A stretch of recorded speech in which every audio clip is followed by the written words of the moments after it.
Hi hello everyone welcome back to sports mail channel. இந்த வீடியோவில் நம்ம என்ன பார்க்க போகிறோம்னா ஆர்சிபி டீமோட ஒரு முக்கியமான அப்டேட் தான் ஒன்று பார்க்க போகிறோம். அது என்னடா ஒரு முக்கியமான அப்டேட் கேட்டிங்கன்னா, ஹோம் கம்மிங் கேஎல் ராகுல் என்னென்னா ஃபஸ்ட்டு ஒரு நியூஸ் தீயா பரவச்சுன்னு சொல்லலாம். ஏன்னா கேஎல் ராகுல் என்னென்னா ஆர்சிபிக்கு வர போகிறாரு, அந்த மாதிரி நிறைய நியூஸ் போச்சு. அது இப்போ என்னாச்சுன்னா 25 crores என்னென்னா கேஎல் ராகுல் என்னென்னா ஆர்சிபி அப்ரோச் பண்ணியிருக்கிறதா சொல்கிறாங்க. அது என்னென்னா ஒரு அஃபிஷியல் வெப்சைட்லேருந்து தான் வந்திருக்குது. அது வேணால் நீங்கள் பார்த்துக்கோங்க.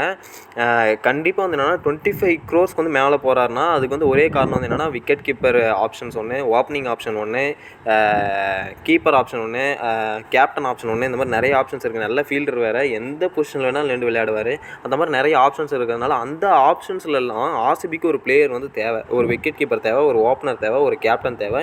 இத்தனை ரோலுக்கு எடுக்கிறதுக்கு அவங்க ஒரே பிளேயர் எடுத்தாங்கன்னா எல்லா ரோலும் முடிஞ்சிடும். அதனால் 25 crores ஏம் பண்ணுறதா சொல்லியிருக்காங்க. அது எப்படி 25 crores கேட்டிங்கன்னா, இந்த டைம் என்னென்னா பர்ஸ் அமௌண்ட் என்னென்னா இன்க்ரீஸ் பண்ணுறதா சொல்லியிருந்தாங்க. அதனால் என்னென்னா நிறைய சான்ஸ் இருக்குது 25 crores பார்த்துக்கு. இவர் ஃபஸ்ட் ரிட்டன்ஷனாக இருக்கிறதுக்கும், விராட் கோலி செகண்ட் ரிட்டன்ஷனாக இருக்கிறதுக்கும் நிறைய சான்ஸ் இருக்குது அப்படின்னு சொல்லலாம். கண்டிப்பாக என்னென்னா ஆர்சிபிக்கு கேஎல் ராகுல் இந்த டைம் போகிறாரு. அதனால் ஆர்சிபிக்கு ஈஸாலா கப்பு நமதே தான் சொல்லலாம். கண்டிப்பாக கேஎல் ராகுல் அந்த டீமுக்கு போயிட்டாருன்னா அவரோட நல்ல ஒரு கேம் பிளேவை மறுபடியும் கொண்டு வரதுக்கான சான்ஸ் நிறைய இருக்குது. ஏன்னா என்னென்னா அவரோட ஹோம் டீம் அது. இதை பற்றி உங்கள் கருத்து என்னென்னு கமெண்ட் பாக்ஸில் சொல்லுங்கள். மறக்காமல் சப்ஸ்கிரைப் பண்ணிடுங்க. தேங்க்யூ.